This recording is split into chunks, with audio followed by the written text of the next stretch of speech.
नमस्कार दोस्तों आज की क्लास हम लेकर आए हैं हिंदी शिक्षण विधियों के प्रश्न उत्तरों की। और कुल मिलाकर आज की क्लास में 45 महत्वपूर्ण प्रश्न देखेंगे जो बहुत ही इंपॉर्टेंट क्वेश्चन है वो ही आपके सामने मैं रखने का प्रयास करूंगा, जो सभी शिक्षक भर्तियों के लिए बहुत ही उपयोगी है और हर एक क्वेश्चन है जो अलग अलग एग्जामों में आए हुए प्रश्न है। अगर वीडियो पर आप आ गए हैं तो अंत तक मेरे साथ बने रहें। आप सभी का मैं स्वागत करता हूं YouTube channel Kuchaman online classes पर। जो नए साथी है वो चैनल को सब्सक्राइब करें और इस वीडियो की लिंक को एक बार अपने सभी मित्रों के पास शेयर कर दें। मित्रों, अगर इन 45 प्रश्नों के साथ आपको 500 महत्वपूर्ण प्रश्न हिंदी शिक्षण विधियां, संस्कृत शिक्षण विधियों के 300 प्रश्न, गणित, विज्ञान, सामाजिक और पर्यावरण के 300 और अंग्रेजी के 300 प्रश्न आपको चाहिए तो मात्र आप जाइए कुचामन ऑनलाइन क्लासेज ऐप पर, डाउनलोड कीजिए प्ले स्टोर से। लिंक आपको डिस्क्रिप्शन में दी गई है और वहां पर स्टोर के अंदर आपको शिक्षण विधियां प्रश्नोत्तरी के नाम से फोल्डर मिलेगा, जहां पर कुल मिलाकर ये सभी प्रश्न आपको वहां पर मिल जाएंगे। चलते हैं दोस्तों पहले क्वेश्चन की ओर। पहला क्वेश्चन आपकी स्क्रीन पे है। बालक भाषा में अपना विकास करने के लिए निम्न में से किस एक उपक्रम का प्रयोग करते हैं? बोलने को, सुनने को, लिखने को या भाषा को? वो मित्रों समझो, बालक भाषा में अपना विकास करने के लिए निम्न में से किस एक उपक्रम का प्रयोग करते हैं? दोस्तों भाषा का। ऑप्शन 4 आपका सही रहेगा और बहुत इंपॉर्टेंट क्वेश्चन है मित्रों ये। नेक्स्ट क्वेश्चन में चलते हैं। Question number 2। क्वेश्चन नंबर 2 है मित्रों, यहां पे 0 की जगह 2 हो गया है तो 22 बन गया है। बच्चों में बोलने से अभिव्यक्ति को व्यक्त करने की क्षमता पैदा हो जाती है, दूसरों को परेशान करने का कौशल विकसित हो जाता है, कक्षा में एकाग्रचित होकर बैठने लगते हैं, कक्षा का वातावरण खराब कर देते हैं। बच्चों में बोलने से क्या होता है? अभिव्यक्ति को व्यक्त करने की क्षमता पैदा हो जाती है।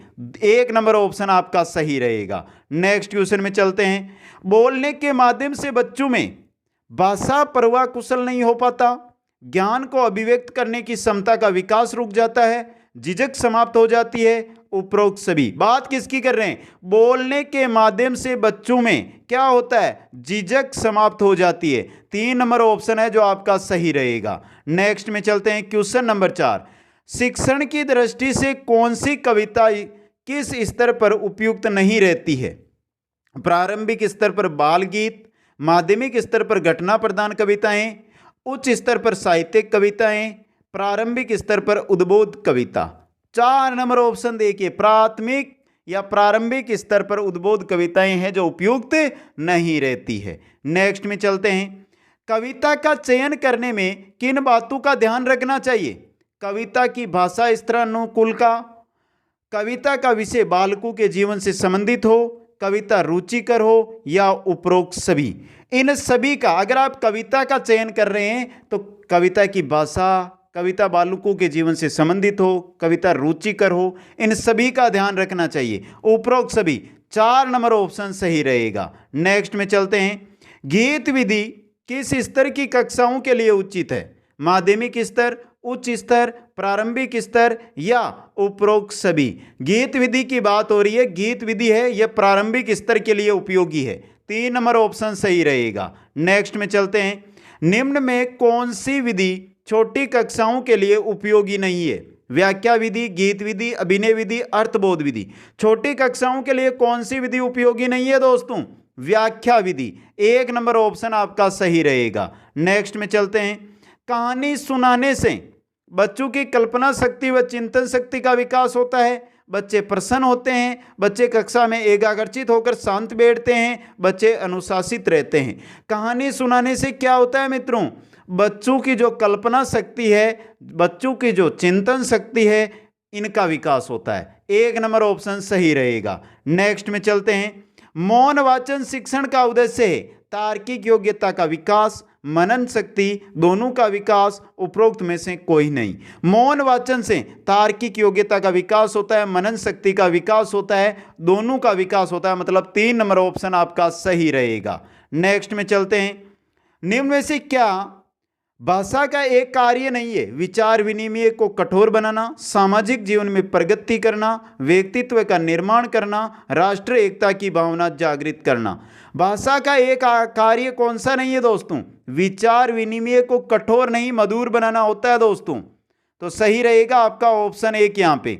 नेक्स्ट क्वेश्चन में चलते हैं। Question number 11। निम्न में से कौन सी विधि प्रश्नोत्तर विधि भी है? कौन सी विधि है? व्याख्या विधि, खंडान्वय विधि, गीत विधि या अर्थबोध विधि? प्रश्नोत्तर विधि, खंडान्वय विधि। ऑप्शन 2 सही रहेगा। नेक्स्ट में चलते हैं। निम्न में से क्या एक भाषा शिक्षण में सहायक सर्वे सामग्री नहीं है? सहायक सर्वे सामग्री नहीं है। ग्रामोफोन, टेप रिकॉर्डर तो है, चित्र विस्तारक नहीं है, रेडियो भी है। 3 नंबर ऑप्शन है जो आपका यहाँ पे सही रहेगा। नेक्स्ट में चलते हैं। बालक पहले सीखता है, यहाँ पे दोस्तों है भाषा व्याकरण दोनों, कोई नहीं। बालक पहले क्या सीखता है? भाषा सीखता है। 1 नंबर ऑप्शन सही रहेगा। नेक्स्ट में चलते हैं। अभ्यास की अवस्था में महत्व दिया जाता है पढ़ने को, लिखने को, मौखिक वाचन को या ये सभी? अभ्यास की अवस्था में महत्व किसको दिया जाता है दोस्तों?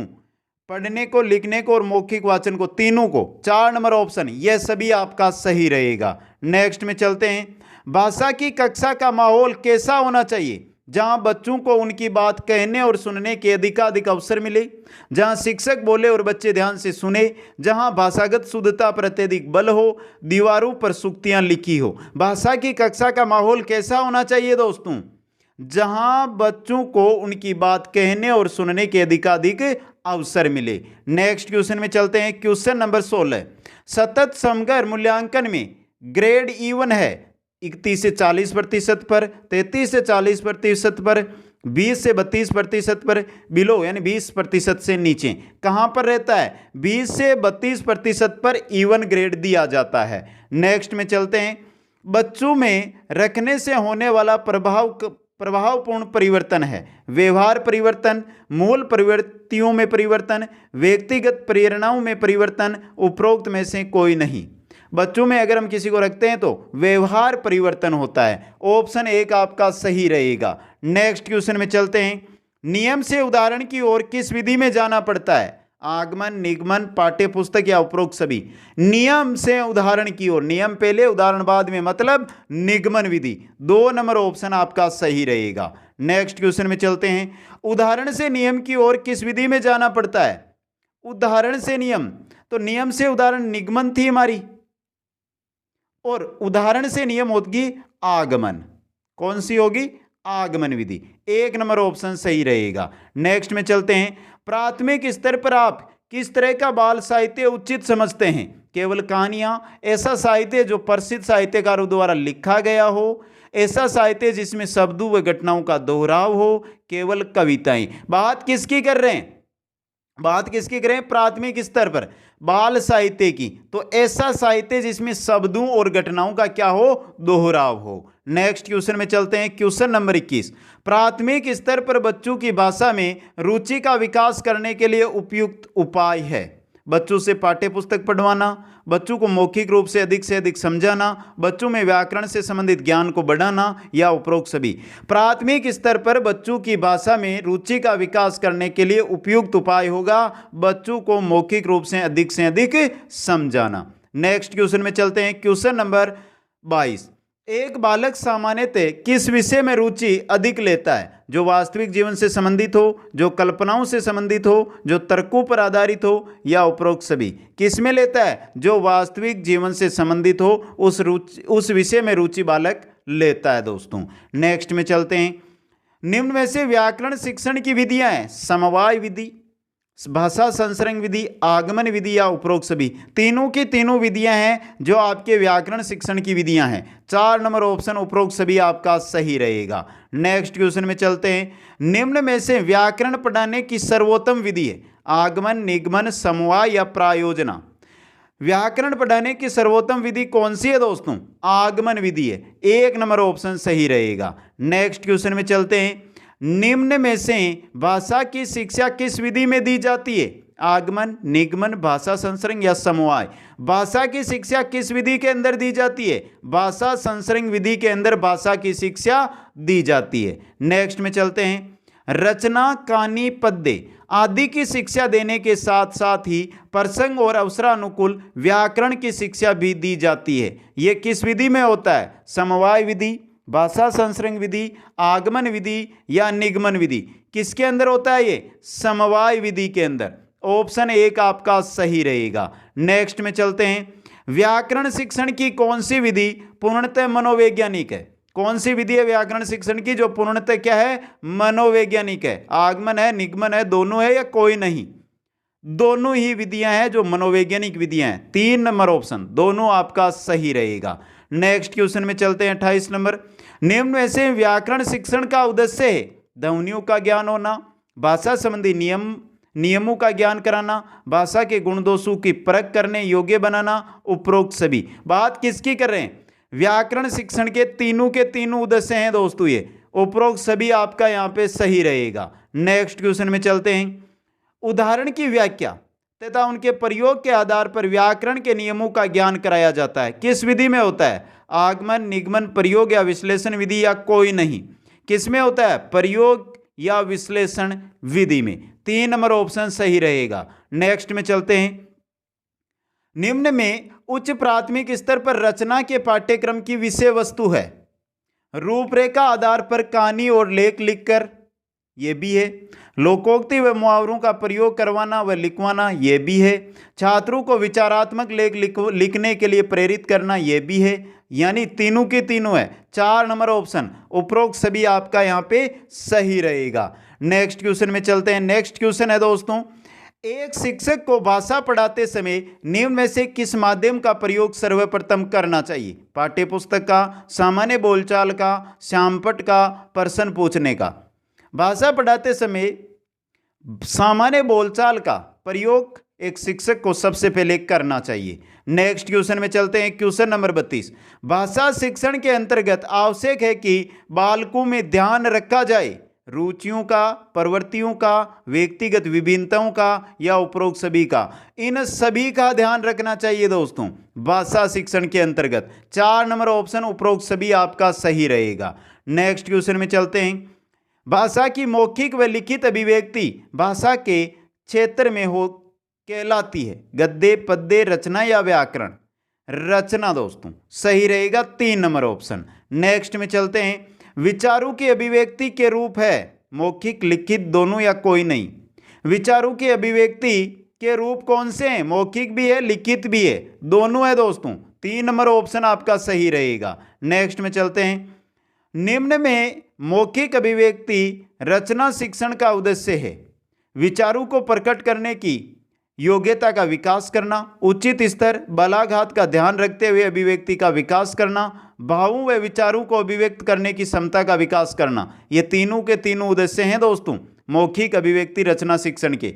4 नंबर ऑप्शन उपरोक्त सभी आपका सही रहेगा। नेक्स्ट में चलते हैं।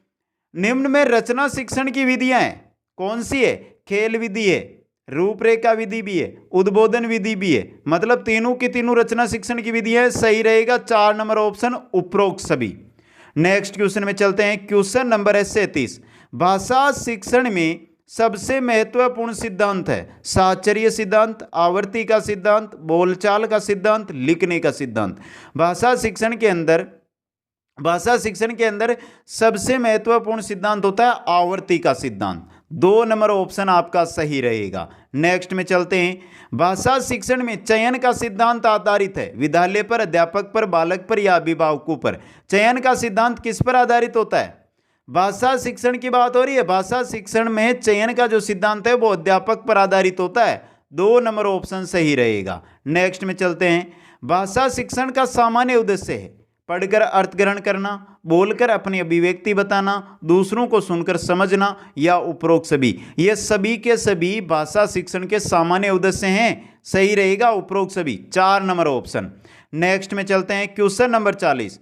कविता शिक्षण के अंतर्गत सिखाने का मुख्य उद्देश्य है भावों का अनुभूति रहित होना, भावों की अनुभूति कराना, आनंद का संचार कराना, उपरोक्त में से कोई नहीं। बात किसकी कर रहे हैं? कविता शिक्षण के अंतर्गत सिखाने का मुख्य उद्देश्य क्या है? भावों की अनुभूति कराना। 2 नंबर ऑप्शन आपका सही रहेगा। नेक्स्ट में चलते हैं। उद्बोधन विधि का प्रयोग किस स्तर पर उपयोगी है? प्रारंभिक स्तर, माध्यमिक स्तर, उच्च स्तर या सभी? उद्बोधन विधि का जो प्रयोग है ना दोस्तों, वो माध्यमिक स्तर पर उपयोगी होता है। 2 नंबर ऑप्शन सही रहेगा। नेक्स्ट में चलते हैं। निम्न में उच्च स्तर पर रचना शिक्षण में प्रयोग की जाने वाली विधि है।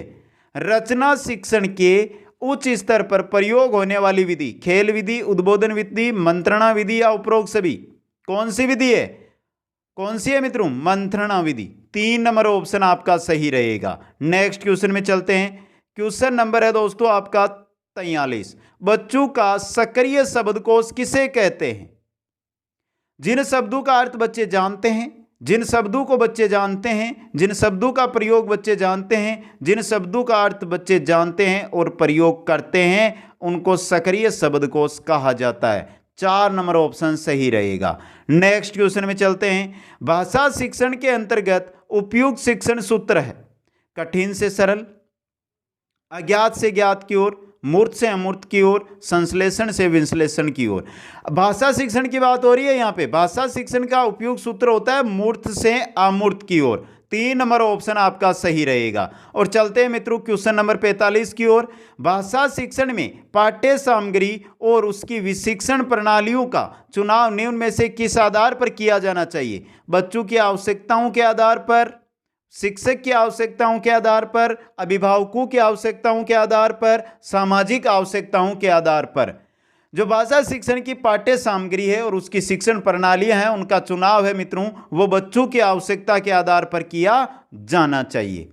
तो मित्रों, हिंदी शिक्षण विधियों के वो 45 क्वेश्चन आज हमने इस क्लास में देखे जो बहुत ही इंपॉर्टेंट रहते हैं हर भर्ती के लिए। अगर आप किसी भी भर्ती की तैयारी कर रहे हैं तो इन क्वेश्चनों को ध्यान से वापस देख ले, अगर अभी एक बार में समझ में नहीं आए। और सभी विषयों के शिक्षण विधियों के टॉप सेलेक्टेड क्वेश्चन है वो आप प्ले स्टोर पर जाकर, प्ले स्टोर से Kuchaman online classes app download करके पढ़ सकते हैं दोस्तों।